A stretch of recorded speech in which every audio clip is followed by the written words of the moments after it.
Good evening. Thank you for joining. Now we'll start our session.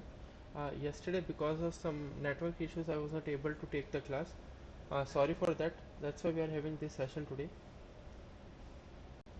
If you have any doubt during the discussion, please unmute and you can ask. So let's start with the today's session.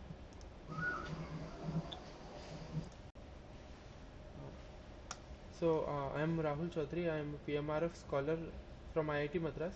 I am an NPTEL PMRF TA for this course, Analysis and Design Principles of Microwave Antennas.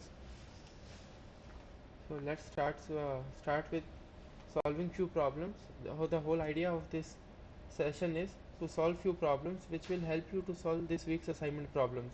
The problems will be similar but not the same. So let's start. In question number 1, an antenna with a radiation resistance of 48 ohms, a loss resistance of 2 ohms and a reactance of 50 ohms is connected to a generator with open circuit voltage of 10 volts and internal impedance of 50 ohms via a lambda by 4 long transmission line with whose characteristic impedance is given as 100 ohms. So in the part A of the problem we have to draw the equivalent circuit. So let's start with the part A. I hope the question is clear. In this question, antenna is given whose radiation resistance is 48 ohms and loss resistance is 2 ohms, and a reactance, it has a reactive element also, so the reactance is 50 ohms. So the radiation resistance or the complete resistance of the antenna is ZL. If you take the antenna as a load in the equivalent circuit, so ZL will be 50 ohms because 48 is the radiation resistance and 2 ohm is the loss resistance, so total 50 plus J 50 ohms. It's connected to a generator. We will assume it as a voltage source of 10 volts whose internal impedance is given as 50 ohms, and the antenna is connected to the generator via a lambda by 4 transmission line whose characteristic impedance Z0 is given as 100 ohms. So we will draw the equivalent circuit diagram first.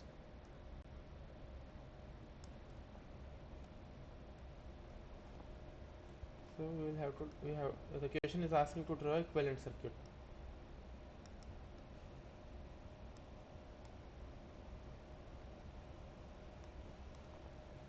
So first it's connected to a generator which is we will assume it as a voltage source of 10 volts, and the source resistance or the generator resistance is given as 50 ohms.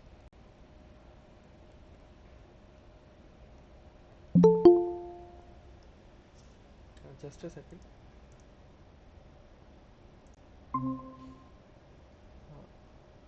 Yeah, thank you for joining. We have just started, so I will repeat the question. We just started question number 1. So we were solving question number 1. In question 1, an antenna with a resistance, the radiation resistance of the antenna is 48 ohms, a loss resistance of 2 ohms, and a reactance of 50 ohms is connected to a generator with open circuit voltage of 10 volts and internal impedance of 50 ohms via a lambda by 4 long transmission line whose characteristic impedance is given as 100 ohms. So we have just started solving question 1 part A, in which we have to draw the equivalent circuit.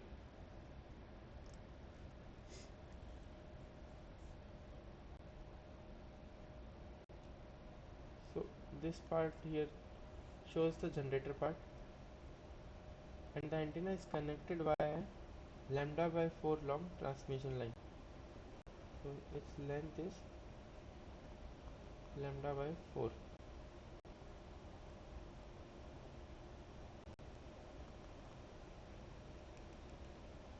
And the antenna is connected here, so we will denote it as the impedance is denoted as ZA 50 because 48 is the radiation resistance and 2 ohms is the loss resistance, so total 50 plus the reactance is also 50, so J50 ohms, and the characteristic impedance of the transmission line is 100 ohms.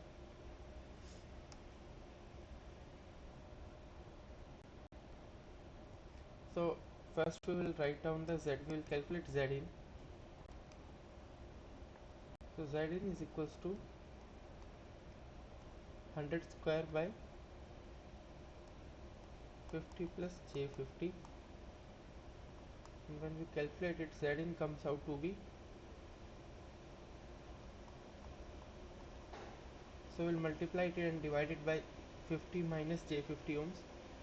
So here it comes out to be 5000 into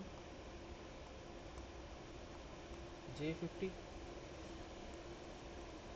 So Zin is equals to 100 minus J100 ohms.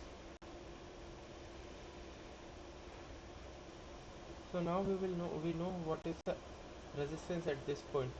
Now because of this we can easily calculate what is Ig. This is, let's say, Ig. So Ig is given by V by R. Here R is total resistance, 10 volts divided by 150, because this is in series to this. So 50 plus 100, 150 minus J100, which is equals to, okay, we will write down this in the angle form. So 180.3 with an angle of 33.7 degrees, which is equals to 0.054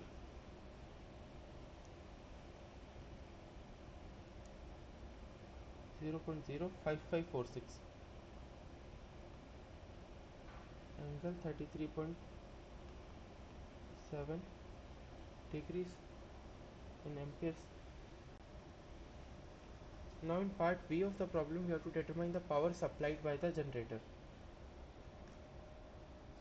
I hope part A is clear, where we have just have to draw the circuit diagram, equivalent circuit diagram, and along with that we also calculated what is Ig, generator current in the circuit. Now in part B we have to determine the power supplied by the generator. So let's denote power generated by the power supplied by the generator as PS. This is power supplied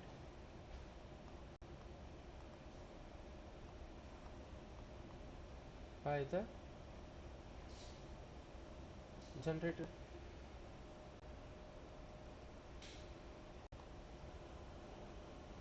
So PS is equals to 1 by 2 into real part of Vg into Ig conjugate, and when we calculate this it comes out to be 1 by 2 into Vg is 10 and Ig is 0.05546 cos 33.7 degrees. When you calculate this it comes out to be 0.231 watts. So this is the solution for part B of question number 1. In part C we have to determine power radiated by the antenna.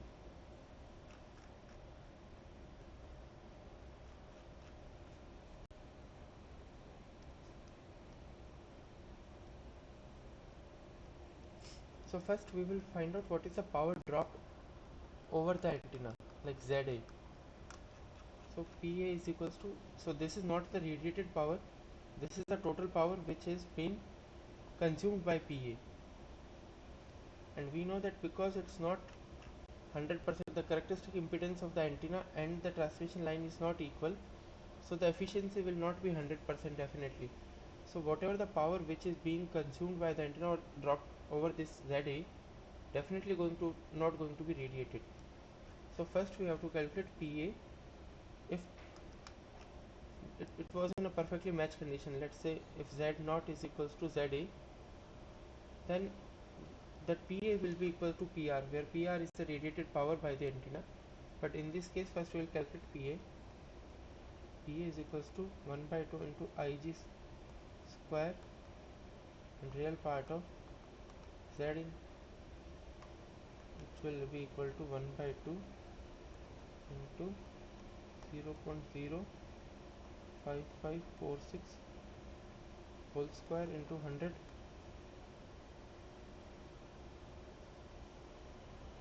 and when we calculate this it comes out to be 0.1538 watts, and we will denote power radiated by the antenna as PR. This is power radiated by the antenna.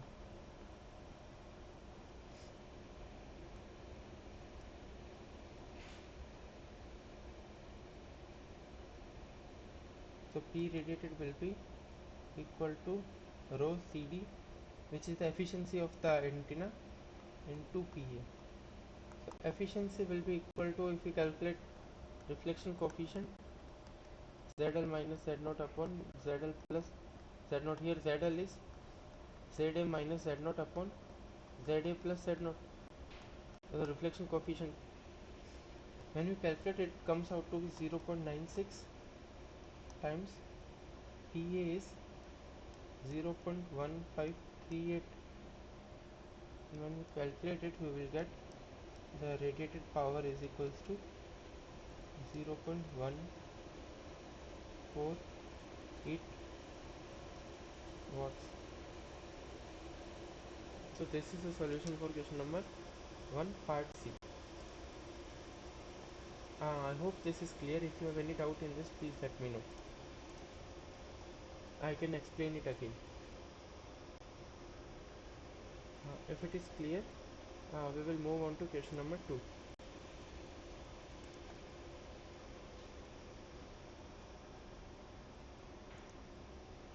In question number 2, the input reactance of an infinitesimal linear Sir, dipole. both the efficiency were multiplied, no sir? Both the gammas. Both gamma.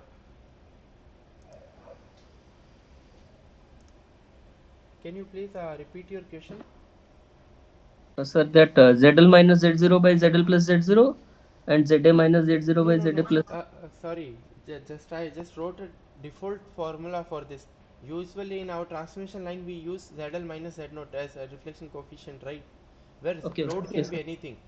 But in this case it's a specific case where our load is antenna. Antennas load. So that's why I put it ZA.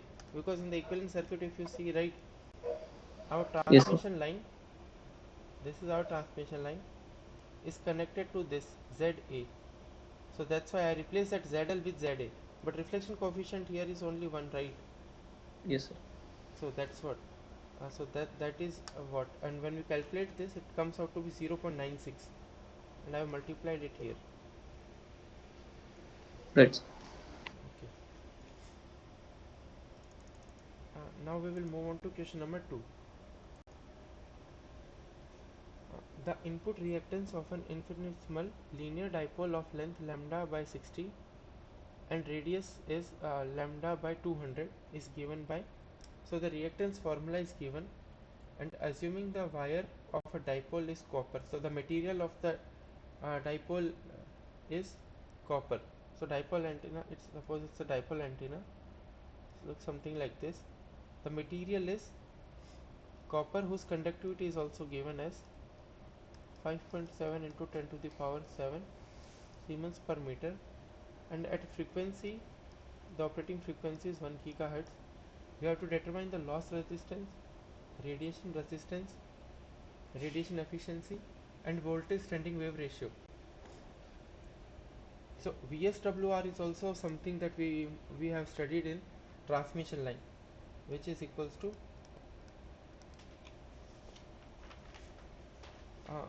1 minus 1 plus magnitude of gamma divided 1 minus gamma, where gamma is reflection coefficient, with same ZL minus Z0 divided by ZL plus Z0.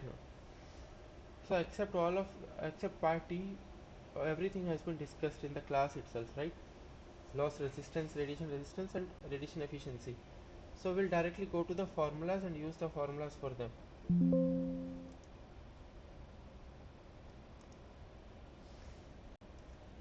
So now we will solve question number 2.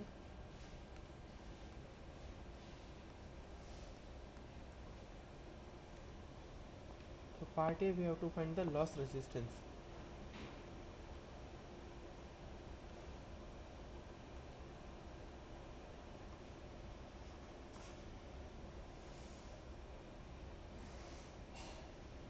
So the loss resistance is given by RL.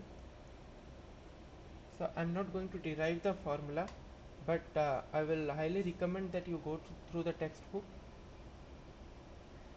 The textbook is Antenna Theory,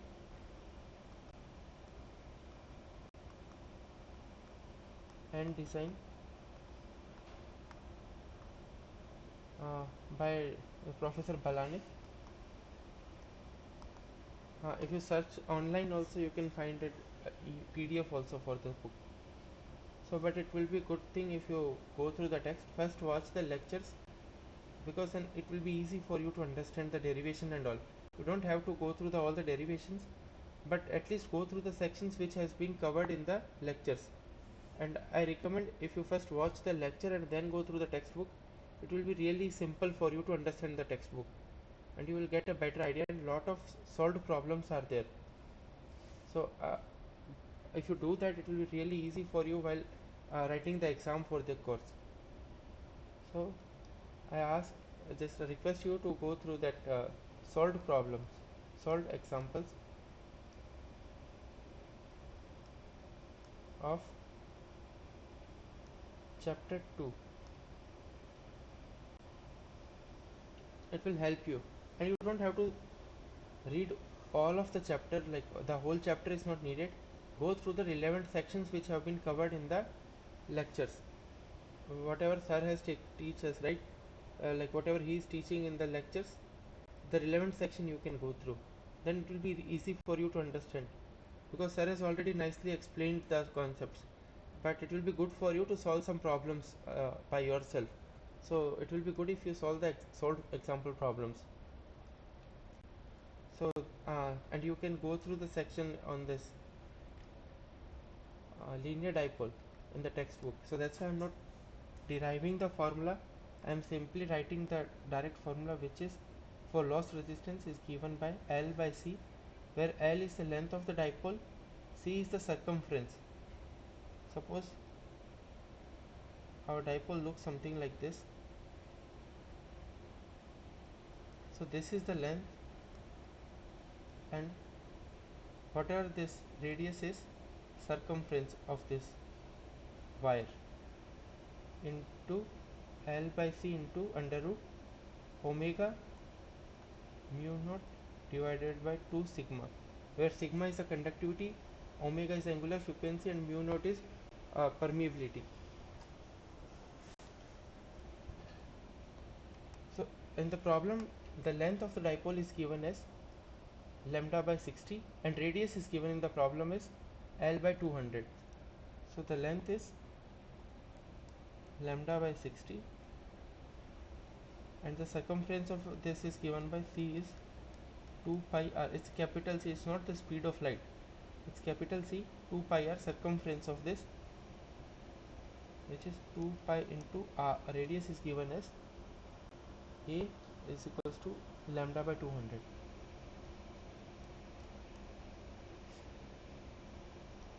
into the angular frequency. The frequency is given as 1 gigahertz, so the angular frequency will be 2 pi f into mu naught is permeability of free space, which is given by is a constant 4 pi into 10 to the power minus 7 divided by 2 into sigma. It depends on the conductivity of the material, which is given as copper, and the conductivity is 5.7 into 10 to the power 7.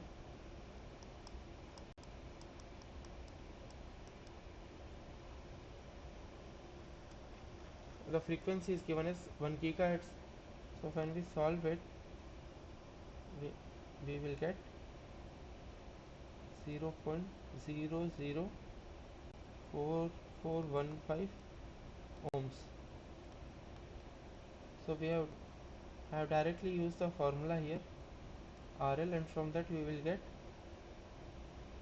the loss resistance as 0.004415 ohms.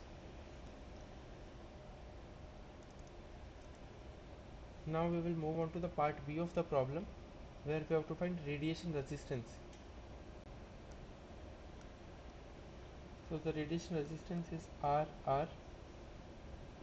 Here also I am directly writing the formula, which is 80 pi square into L by lambda whole square. So L, we know the length is 60 by lambda, right? Lambda by 60. So 80 pi square into lambda by 60 divided by lambda, where lambda is the wavelength. So when we calculate it, we will get 0.21932 ohms.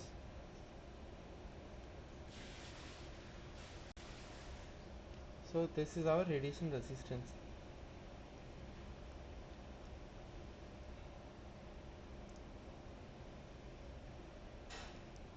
In this case, the input resistance will also be equal to the radiation resistance, which is equal to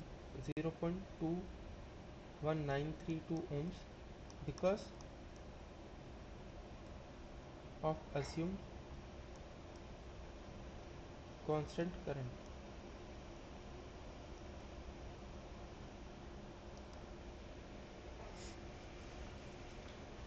Now in part C, we have to find radiation efficiency. So part C, we have to find gamma CD, or some people write in the textbook, you will see it is written as ECD. So both are same, it means efficiency. So gamma CD is given by RR divided by RL plus RR. Again, this derivation you can directly see in the textbook, because if I derive it, it will take long time for this.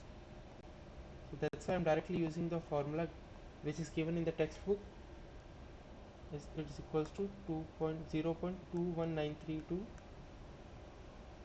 and RL we calculated, it came out to be 0.004415 plus RR is 0.21932, and when you calculate it, the efficiency comes out to be 0.98027, or in percentage it is equals to 98.027%. So this is the radiation efficiency of our antenna. In part D, we have to find the voltage standing wave ratio when the antenna is connected to a 50 ohm transmission line.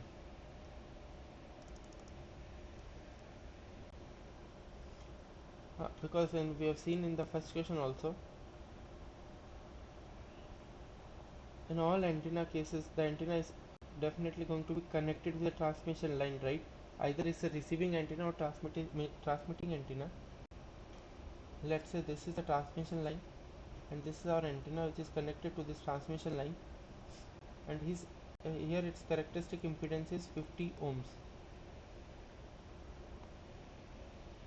And suppose, for example, we will take some resistance ZL or ZA, let's say X. So here, if because of the maximum power transfer theorem, we know if it is equal, then there won't be any reflections. All the power will be transmitted. There won't be any reflected power because of the mismatch.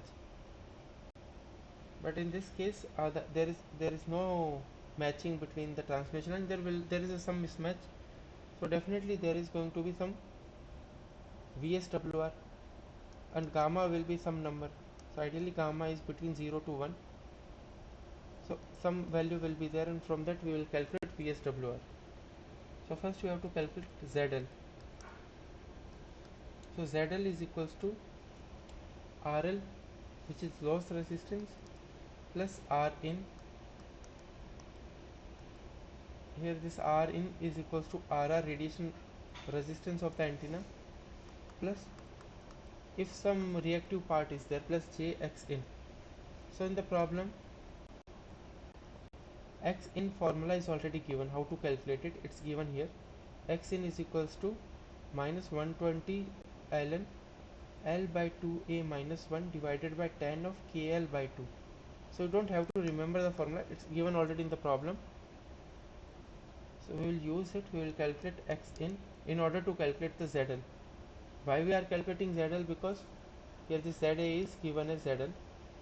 From this we can calculate the reflection coefficient, and from reflection coefficient we can calculate the voltage standing wave ratio. So first we will calculate.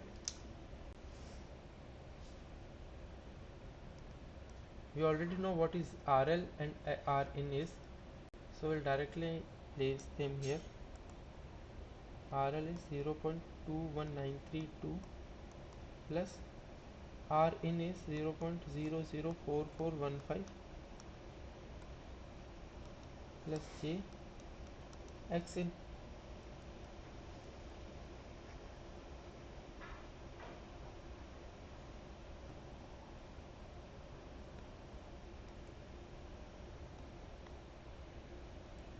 So now when we calculate it, it comes out to be 0.2237 plus Jx in. So this is ZL. Now we will calculate X in from the formula which is given in the problem, which is equals to minus 120 ln L by 2a, where L is length of the antenna,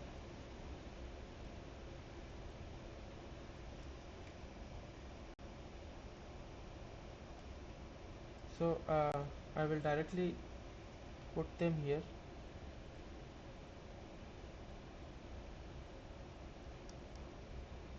Lambda by 60 divided by lambda by, so it's 2a, it becomes 100 minus 1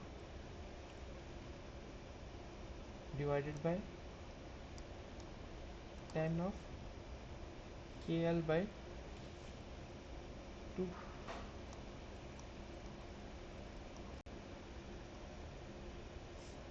So when we put all the values here, where k is wave vector which is given by 2 pi by lambda, so this k here is 2 pi by lambda, and L is lambda by 60. So I substituted this value here, and when we calculate this whole thing, it comes out to be minus 120 into 1.2040 minus 1 divided by 0.1051. So X in is equals to minus 232.8806. So our ZL is equals to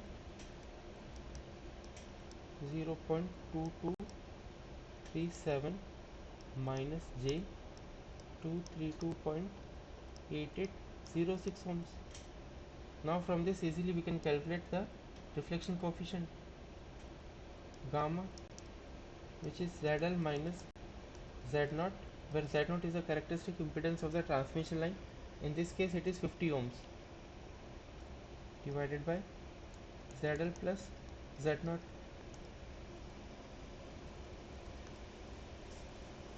So when we substitute ZL here, it is 2237 minus J 232.8806 minus 50 ohms Z0 divided by 2.2237 minus J 232.8806 plus 50. Now when we calculate it, it comes out to be 0.9996.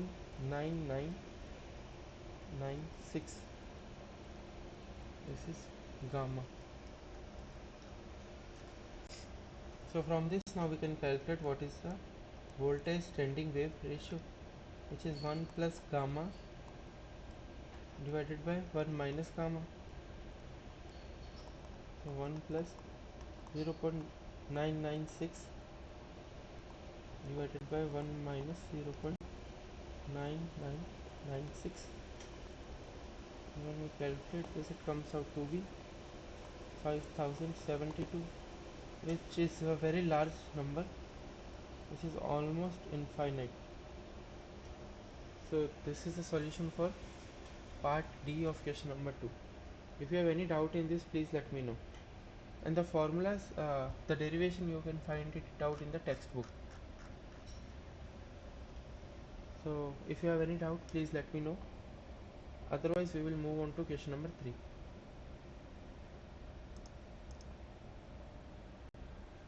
If it is clear, we will solve question number 3. So again, I will request you to go through the textbook and solve few problems. It will help you to understand the concept in a more better way, so you will have a hold of what are the parameters. Because just by listening to the theory, it won't help you a lot. And in the antenna theory course, you have to solve problems. So it's better to go through the textbook also once after you watch the lecture videos. So now we will solve question number 3.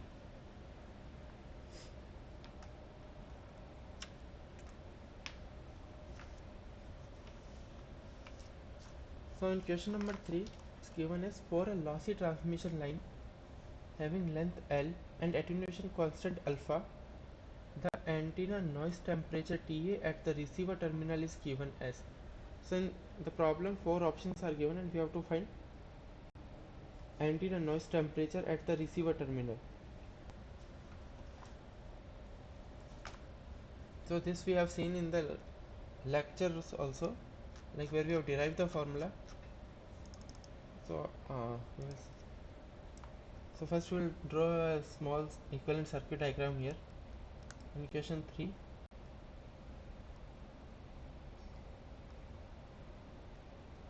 let's say this is our receiver and this TR represents the receiver temperature, and through this a transmission line is connected, which is connecting the antenna to the receiver terminal, and this is our antenna.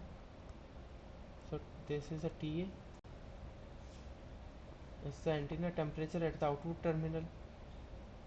So this is a receiver antenna, so I will denote it like this, and the length of the transmission line is L. T naught, and here the TA is the noise temperature, antenna noise temperature,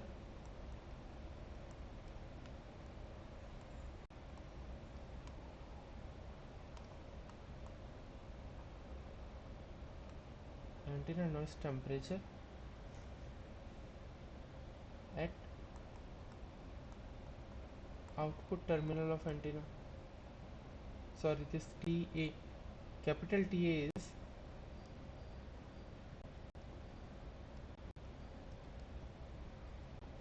antenna noise temperature at the output terminal of the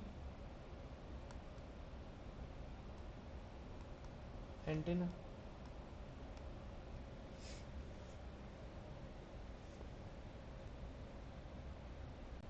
So in the lectures also, when we have derived this, we have seen it is TA, which is the temperature here, the antenna noise temperature at the receiver terminal TA, it came out to be TA into e to the power minus 2 alpha L plus T naught into 1 minus e to the power minus 2 alpha L,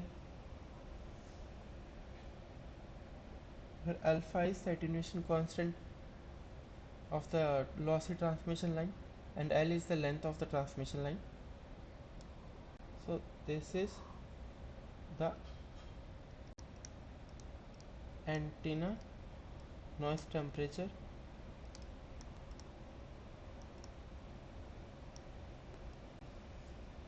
at the receiver terminals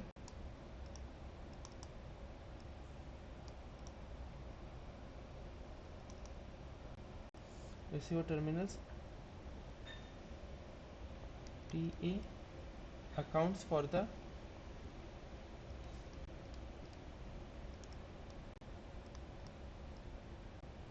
accounts for the attenuation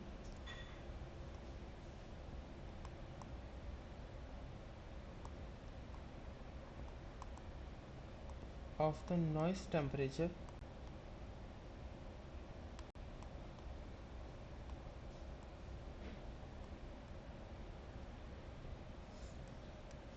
A due to the transmission line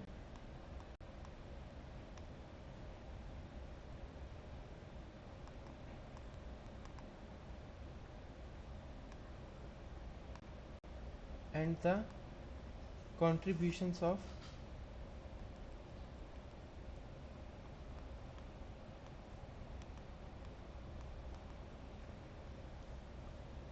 the physical temperature of the transmission line T naught, where T naught is the temperature of the transmission line, and the contributions of the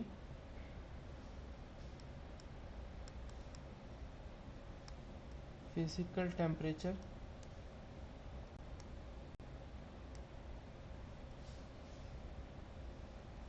of the transmission line,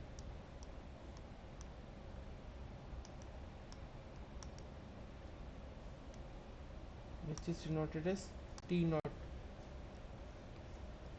So the antenna noise temperature at the receiver terminal, which is denoted as TA, accounts for the attenuation of the noise temperature TA due to the transmission line and the contribution of the physical temperature of the transmission line T naught. So I hope this question is clear. So we will match it with the given options. TA is equals to TA into e to the power minus 2 alpha L plus T naught into 1 minus e to the power minus 2 alpha L. So when we match the options, the correct option comes out to be option number A.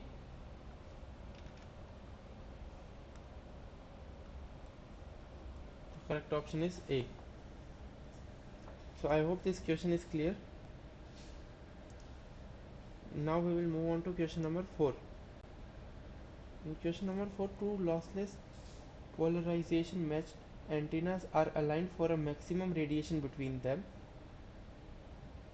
That means there is no polarization loss factor here, and are separated by a distance of 50 lambda. The antennas are matched to their transmission lines and have directivities of 20 dB. So what it's given is, let's say two antennas are given. They are perfectly matched with their transmission lines. Let's say this is a transmitter antenna and this is our receiver antenna. So here their polarization is matched and they are separated by a distance of 50 lambda.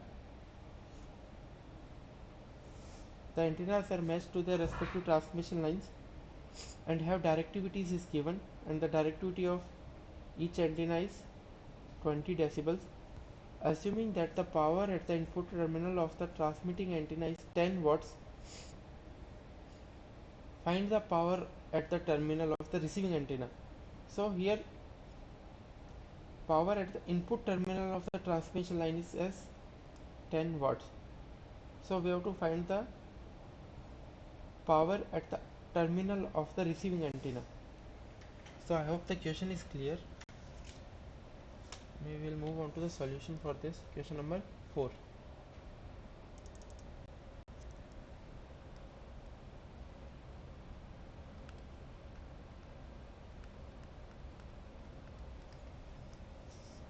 So in this case the antenna is lossless. So because they are meshed with their transmission line, right, ECD, and there is no polarization loss also. So ECD, or I can write it as rho CDT, means the efficiency of the transmitting antenna, radiation efficiency of transmission antenna is equals to the radiation efficiency. So we'll denote radiation efficiency as E here. ECDT is equals to ECDT of ECDR is 1, means 100%, and the antenna polarization is also matched. Antenna is polarization matched, means the receiver antenna is polarization matched with the transmission antenna, So we can write this as, so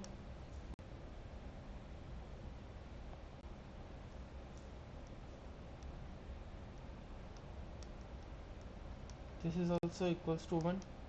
That means the polarization loss factor is 1, and the directivity is also given in the problem as 20 decibels.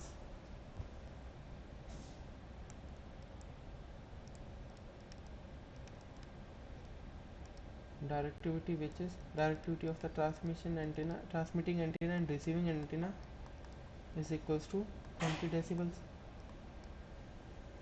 So if I convert it into the linear case, it is equals to 100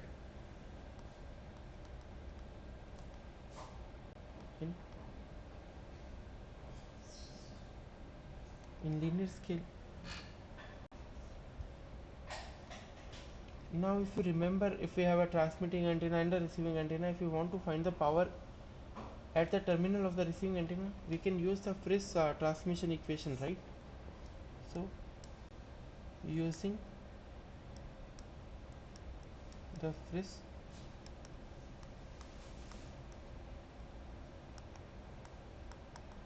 transmission equation,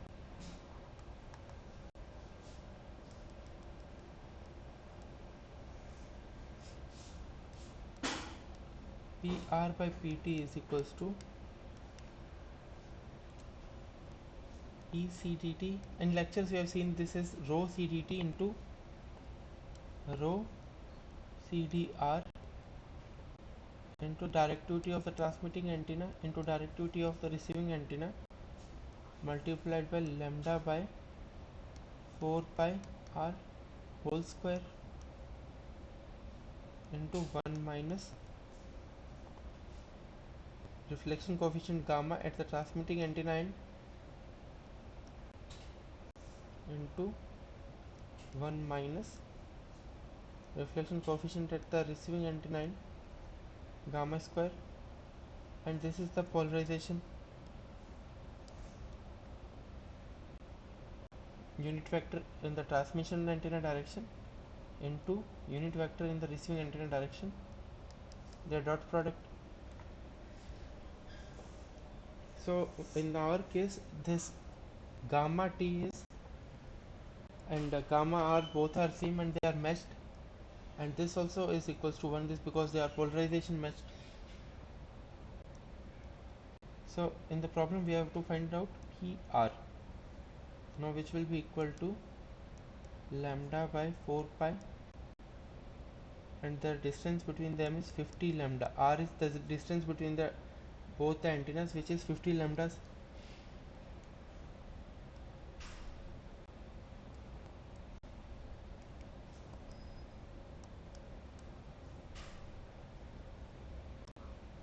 Whole square into efficiency is 100% in both the cases,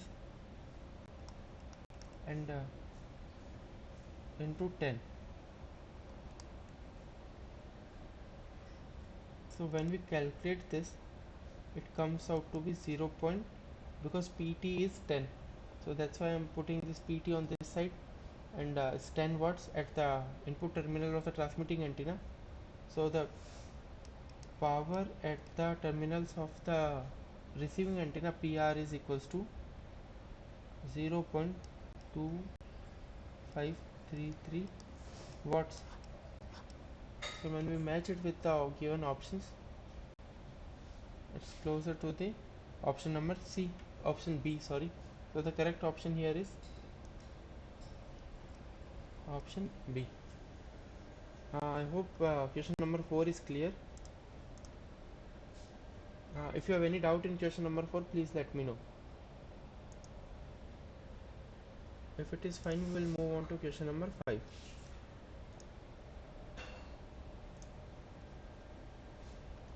If the length of a dipole antenna is increased from lambda by 2 to 3 lambda by 2, how does this radiation pattern change? So in the 4 options are given. Option A is it remains unchanged. Option B, it has a single lobe in the broadband side direction, and option C, it splits into multiple lobes, and option D is it becomes omnidirectional. So what is the question asking here is, suppose we have a dipole antenna whose length L is lambda by 2. Now it is being increased from lambda by 2 to, it's not to the scale, but I'm just drawing a rough diagram here, 3 lambda by 2. So how the radiation patterns changes? So we have seen in this in the lectures also. If it is something like this, let's say this is the radiation pattern, for this it's definitely going to be something, I am not sure this is the correct one, but it will be something similar. So what is happening here is it splits into multiple lobes. So if you see here, multiple lobes are coming. So ideally if it is like this, for this it will be multiple lobes will be there for the radiation pattern.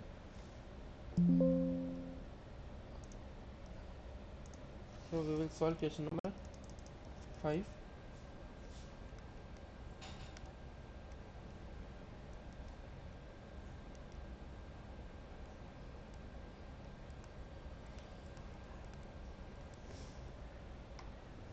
So when the length of a dipole antenna is increased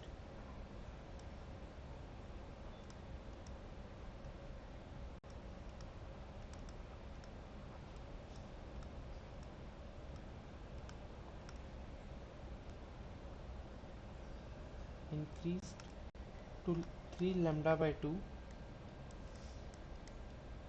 the radiation patterns becomes more complex.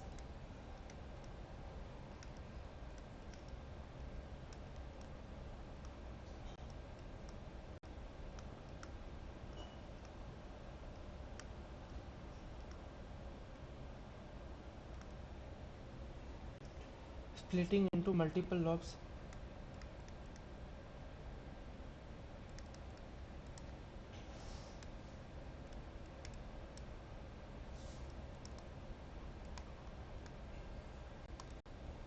Now for 3 lambda by 2 dipole,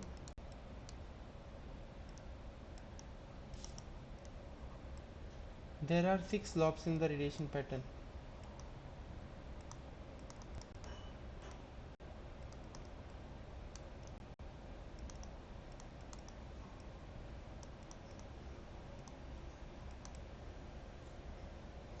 So if we match with the given options, the most correct one, the appropriate one is option C. It splits into multiple lobes, because if there are let's say 2 radiation lobes in lambda by 2 dipole, then there will be 6 lobes in the radiation pattern. So that means it is splitting into multiple lobes. So option C is correct. I hope question number 5 is clear. If you have any doubt in question number 5, please let me know.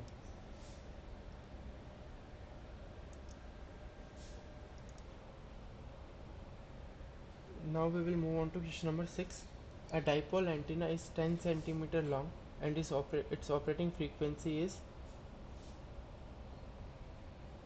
okay, so a dipole antenna is 10 centimeter long and is operating at a frequency where the wavelength is given in free space is 40 centimeters. The phasor current flowing through the dipole I naught is J 5 e to the power j 30 ohm 30 amperes. Now calculate the magnitude of E and H field at a point 60 centimeters away from the center of the dipole at theta is given as 45 degrees. So I hope the question is clear. Now we will move on to the solution for question number 6.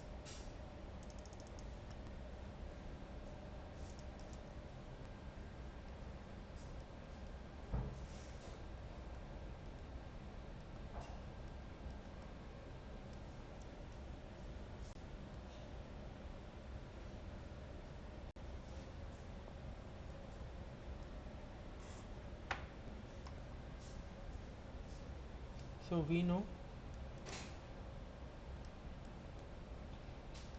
here R is greater than 2d square by lambda, like the distance from which we have to calculate the E field and H field, which is 60 centimeters away.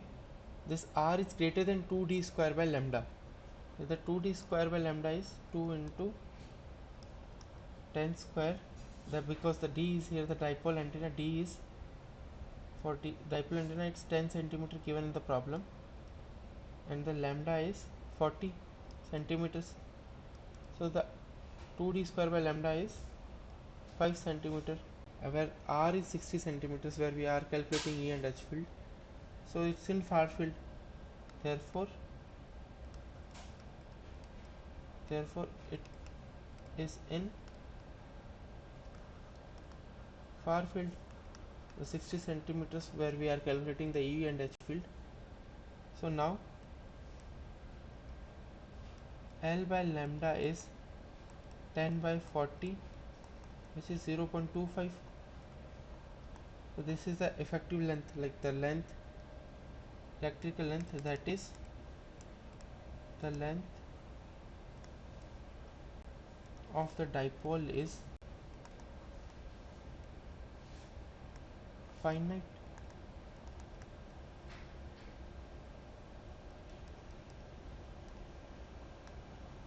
KL by 2, which is equals to pi L by lambda.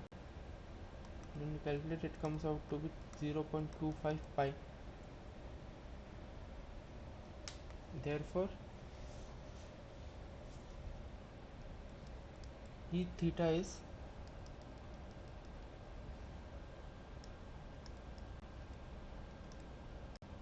j eta I naught e to the power minus j k r. So I'm directly using the formulas which we derived for a dipole in a far field uh, in the lectures, and directly writing the formula E theta is equals to j eta I naught e to the power minus j k r divided by 2 pi r into cos kl by 2 cos theta minus cos kl by 2 divided by sin theta. Again, for derivation you can refer the lectures or the textbook. Now so this, if we calculate, it comes out to be cos 0.25 pi cos 45 degrees minus cos 0.25 pi divided by sin theta, where theta is 45 degrees. So when we calculate this, it comes out to be 0.2017, and also we calculated k r is equals to 2 pi by lambda into r, which is r is 60 centimeters, it's 3 pi. So therefore E theta magnitude is equals to magnitude of j. Eta here is for free space, it is 120 pi or 377 ohms,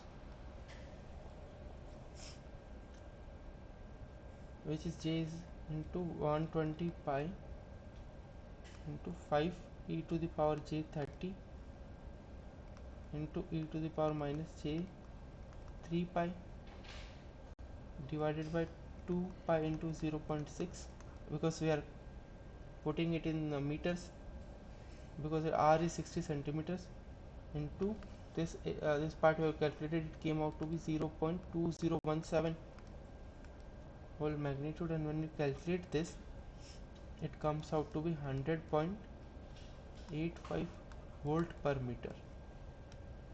This is E theta magnitude, and H will be oriented in the phi direction, and for far field we can simply calculate as E by eta.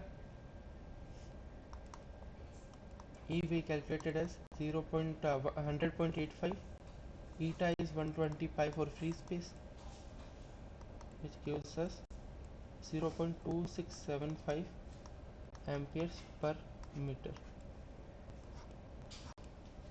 Now we will match the options and select the correct one.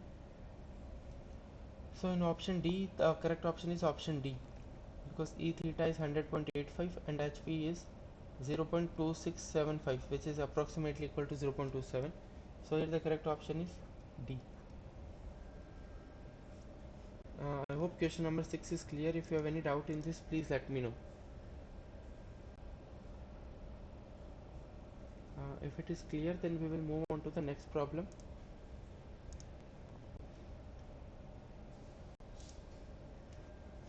So question 7, which of the following statement is true regarding a quarter wave monopole antenna?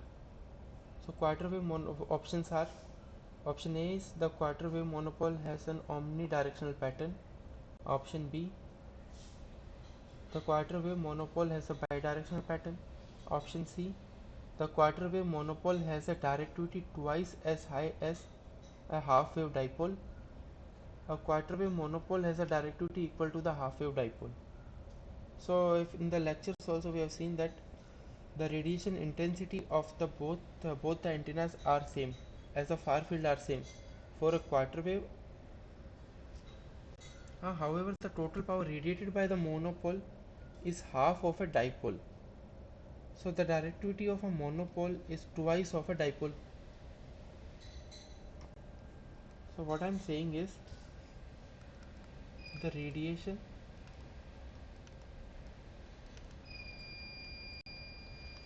intensity of both the antennas, means monopole and dipole, are same, because we know that option A cannot be correct because it doesn't have a omnidirectional pattern, and definitely it doesn't have a bidirectional also. So option A and B are not correct. Now we have to choose in between B, C and D. So but if we see the intensities of both antennas, both antenna means monopole and a dipole are same, as their far field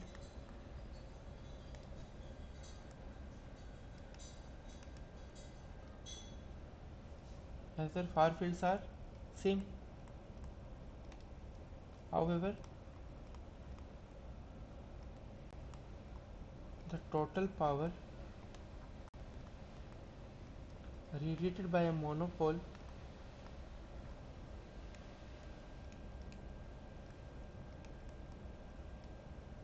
is half of a dipole.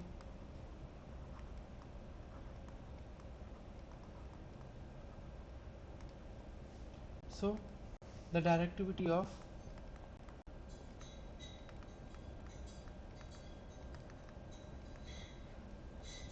monopole is twice of dipole.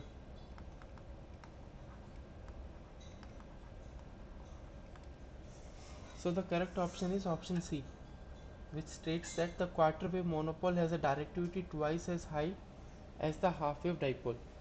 So I hope this question is clear. Now we will move on to question number 8. Question number 8 is a n turn circular loop with uniform current distribution having a radius of lambda by 200 is wound around a ferrite core of permeability of 4.5. Find out the number of turns required to get a radiation resistance of 1 ohms. Now I hope the question is clear. We will move on to the solution for question number 8.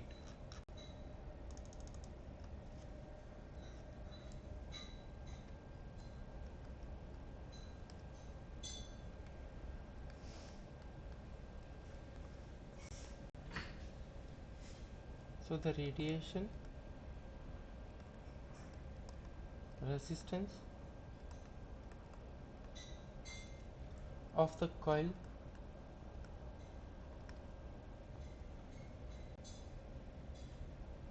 of n turns with permeability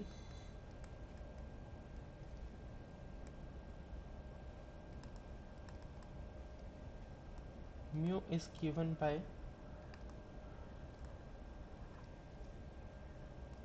so the radiation resistance R of a coil with n turns with permeability mu is given by mu square n square r radiation resistance of a singleton,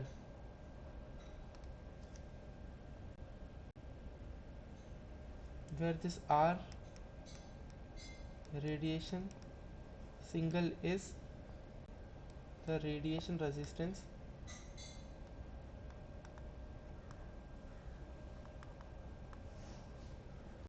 of singleton, or the loop.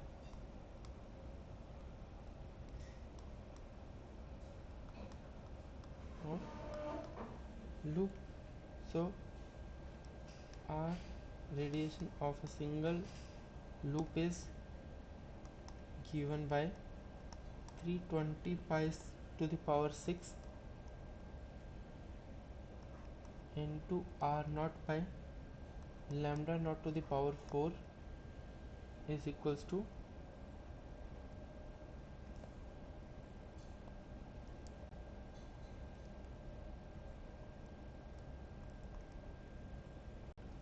0.1923 into 10 to the power minus 3 ohms. So therefore n square is equals to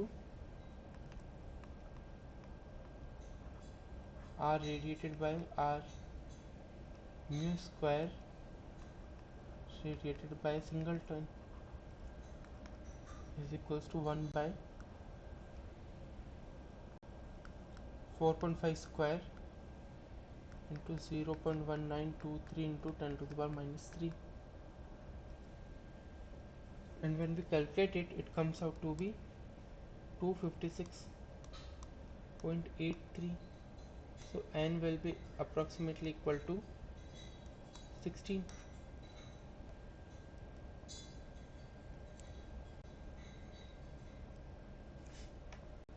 So if you want a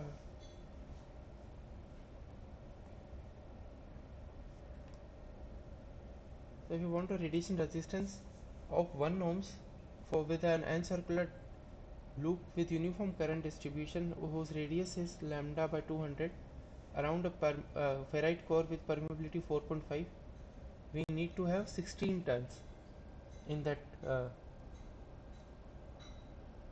So like this, we should have 16 turns around a ferrite core whose permeability is 4.5. The correct option here is 16. Now I hope this is clear. If you have any doubt in this, please let me know. Again, these formulas are discussed in the lectures, or you can find them out in the textbook also.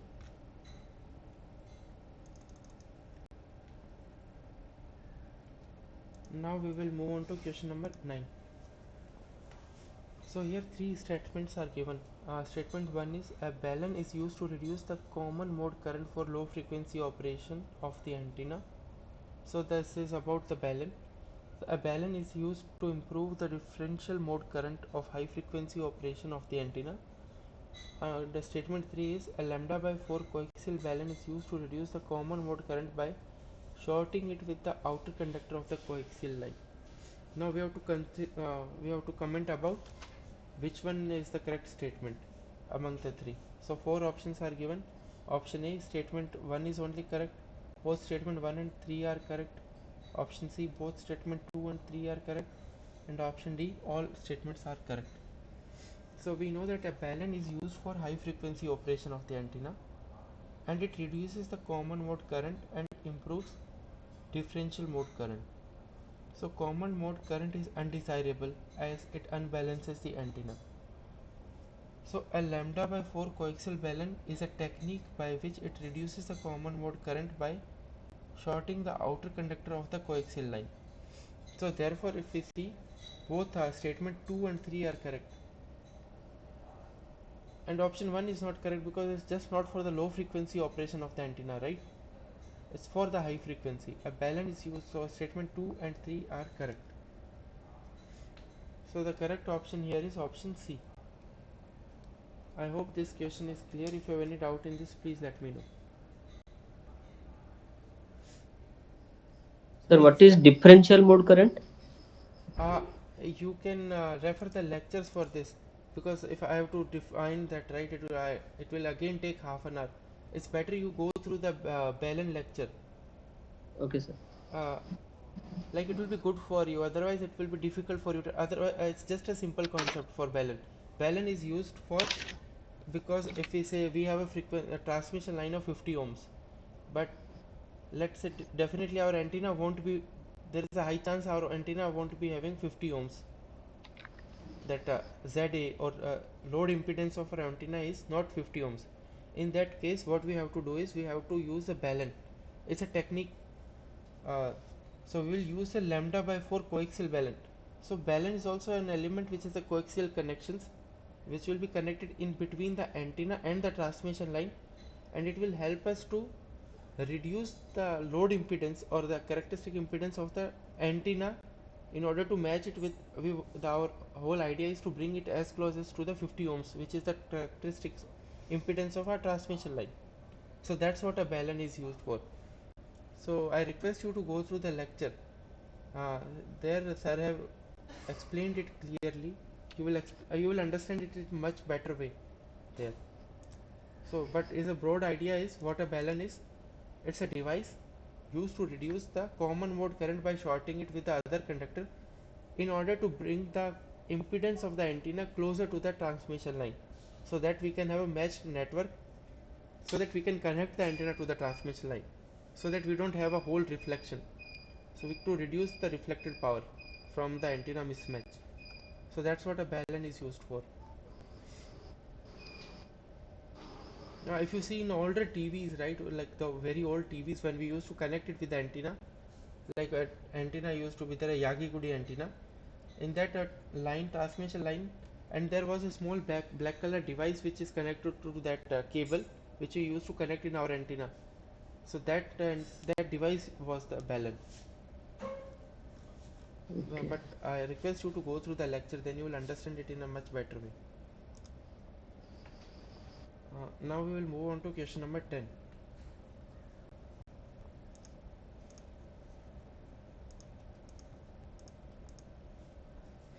So determine the power radiated by the antenna. So here that common data is there. So whatever the data is we are using for question number 10, 11 and 12 is same.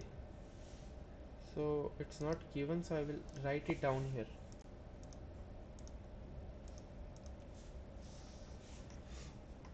So consider a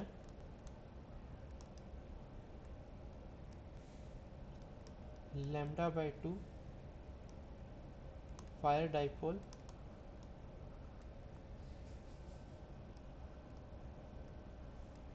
antenna driven by a source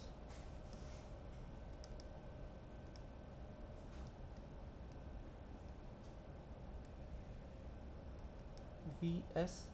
The source is in the phasor form, it is given and 100 angle is 0, having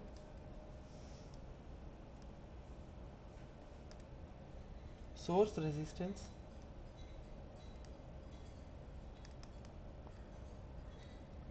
Rs is given as source resistance is 50 ohms, operating at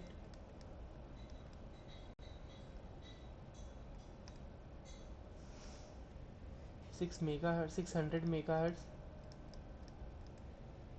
assuming sinusoidal distribution.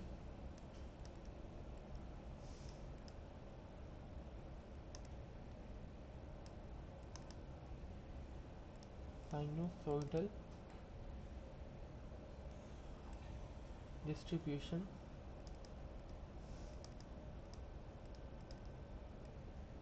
in the antenna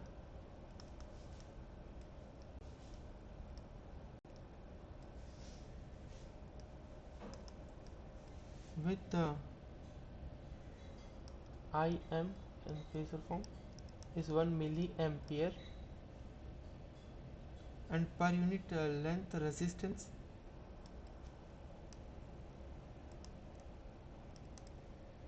per unit length resistance of the wire is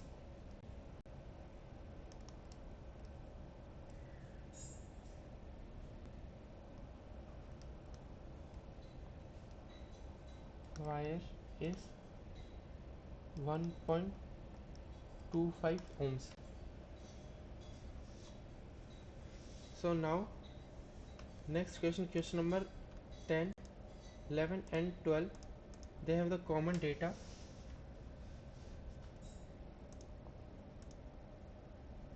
So we have to determine the power radiated by the antenna.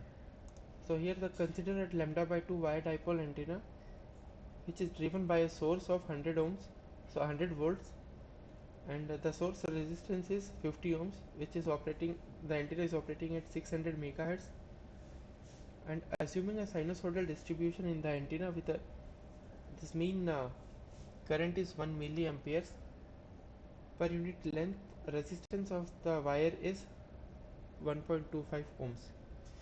So in question number 10 we have to determine the power radiated by the antenna. So first we will solve question number 10.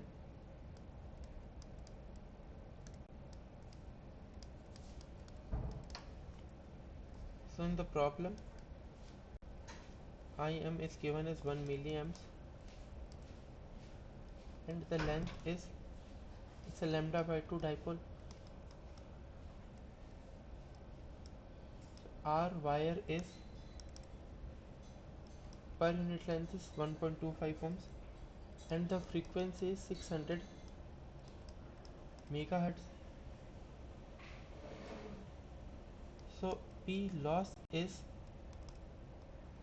radiation of the wire by 2 and the integral between the length through the whole length of the wire into I of z square dz.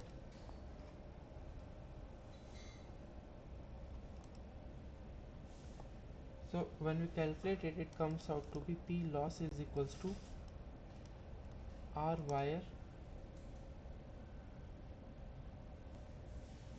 into L by 2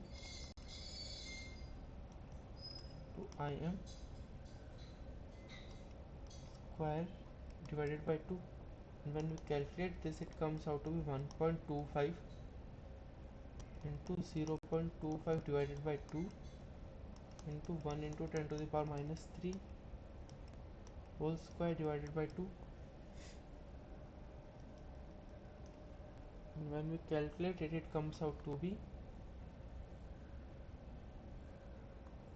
7.81 into 10 to the power minus 8 watts.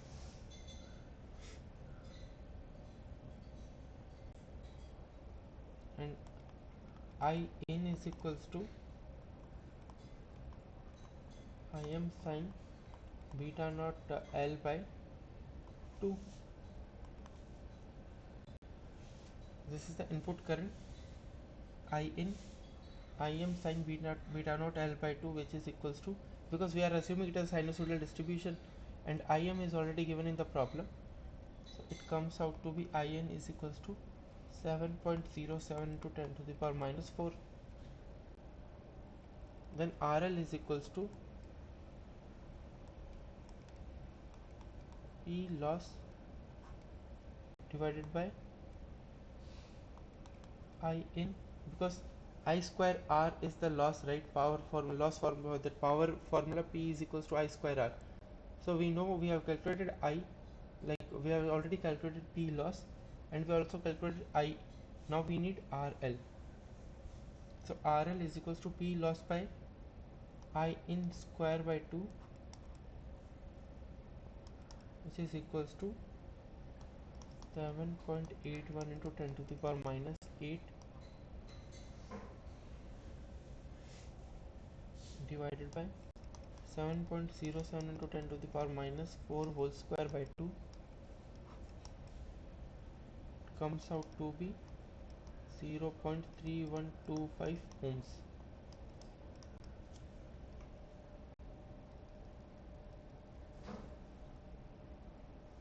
And we know that for lambda by 2 dipole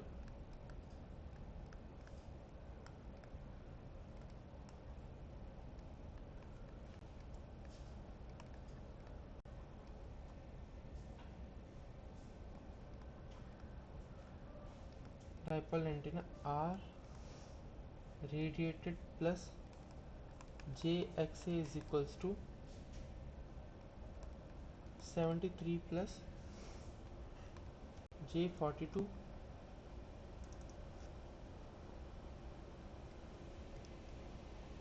ohms.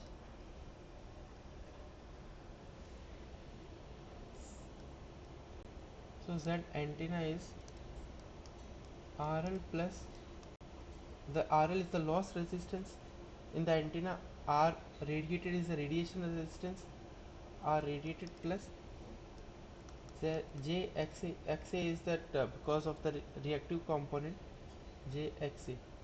So the whole resistance, the impedance due to the antenna is the sum of all these three, which is equals to 0.3125 plus 73 plus J 42.5 ohms.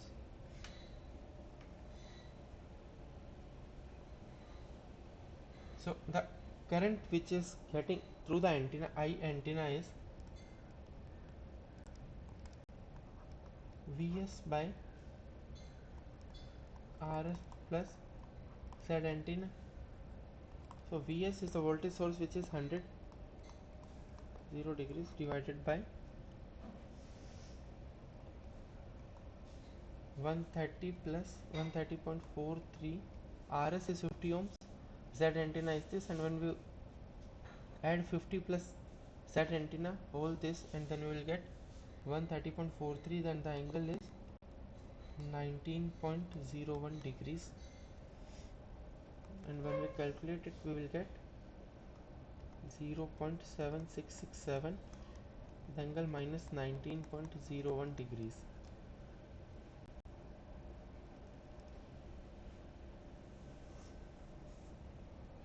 So PL is 1 by 2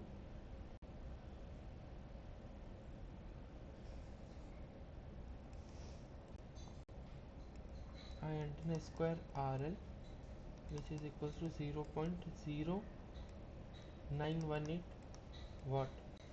So this is the power lost PL due to the antenna, as maybe it because of the heat. Ohmic losses as 0.0918 watts, and the radiated power, because it's not 100% efficient, that's why this loss in the power. And then the radiated power by the antenna, P radiated, is 1 by 2 I square R radiated, the radiation resistance of the antenna. So when you calculate, this comes out to be 21.45 watts. So this is the solution for question number 10. Now we will, if you match it with the given options, the correct option is option A, 21.45 watts. I hope question number 10 is clear. We will now move to question number 11. Now here we have to determine the value of capacitor that must be connected in order to resonate the element, because we have seen this reactive element is there, XA, JXA, right? Okay, I will write down it here.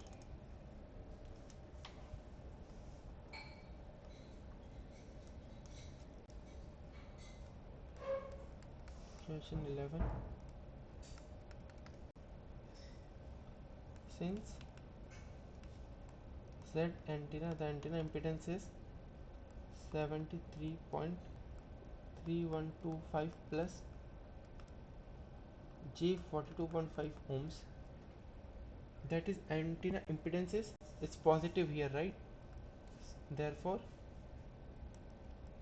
the antenna impedance is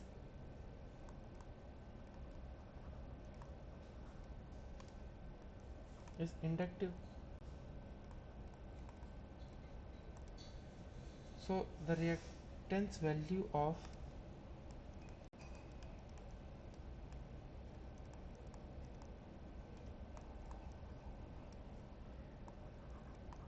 Xc of minus 42.5 must be added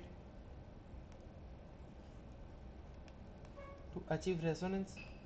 because we don't want the reactive element, reactive component in our antenna. So, and if we see this is positive, that means it is inductive. This impedance is inductive. So in order to neglect it, a reactance value of minus 42.5 means a capacitor of 42.5 means the whole reactance of that capacitor should be minus 42.5, must be added to achieve resonance.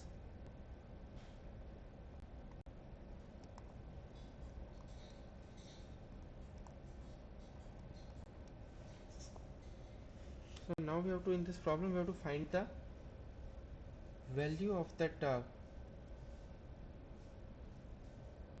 capacitor that must be added in order to achieve the resonance.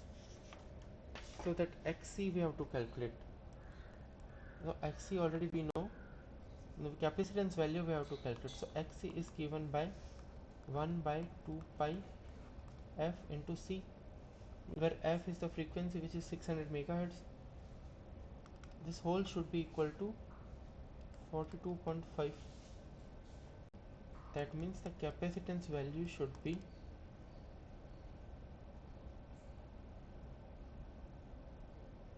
1 divided by 2 pi into 600 into 10 to the power 6 into 42.5, and when we solve this, the capacitance value comes out to be 6.24 picofarad. That means 6.24 into 10 to the power minus 12 farad. So picofarad. So if we see, if we match it with the given options, the correct option is C, 62.4 66.24 picofarads. So I hope this question is clear, because it's just the in impedance of our antenna is just not resistive only, it has an impedance reactance part also, which is plus j to 42.5. That means it is inductive, and in order to remove that we have to add a capacitive value whose capacitance should be 6.24 picofarad. I hope this question 11 is clear. Now we will move on to question number 12. So by the way, the whole data for question 10, 11, 12 is here. So in 12 we have to determine the change in radiated power after matching. Now what will be the change once we connect this capacitor to reduce the reactance part? So what will be the new radiated power now? So question 12.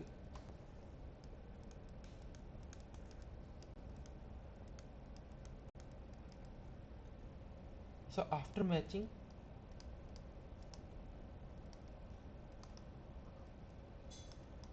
the current will be Vs divided by Rs source. This is due to the loss in the resistance, resistive losses, plus radiation resistance is equals to 100 divided by 50 plus 73.3125. The whole value of RL plus R radiated is 73.3125. So the current flowing through the circuit is 0.8109 amperes. So P radiated is, and the matching case where there is no reactive part, is 1 by 2 antenna square into R radiated, which will be equals to 24.1065 watts. Now in the problem we have to find the change in the radiated power. So initially the radiated power was 21.45. So the change in radiated power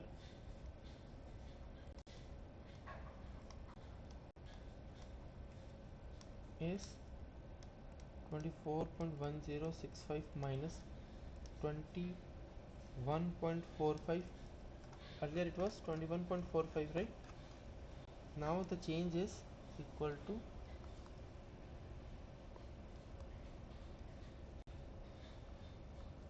2.6565 watts. So if you see, our radiated power is getting increased after this, therefore an increase of approximately 2.65 watt power after matching.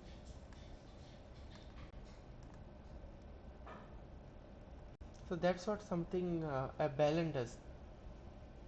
Approximately what does that's what a balun does.